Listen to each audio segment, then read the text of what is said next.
Hi guys, if mouse cursor keeps disappearing on your MacBook, then here is how to fix this. So the very first trick is slide up with 3 fingers on your trackpad like this, and you will instantly get your mouse cursor appear again. Or you can press F3 from the keyboard and see whether this solves your issue. Also, usually right clicking anywhere shows up your mouse again. Now if this is also not working, what you can do, you can just click on the menu bar again, okay, and it shows up the mouse cursor.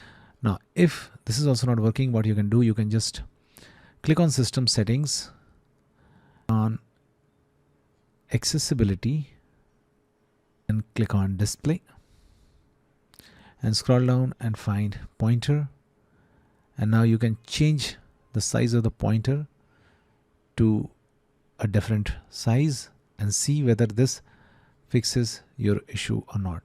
If this is also not working, try to update your macOS to the latest software version. Okay, so click on general, click on software update, and if there are any updates available, just try to update your macOS to the latest version. Thanks for watching. Please don't forget to like and subscribe to the channel.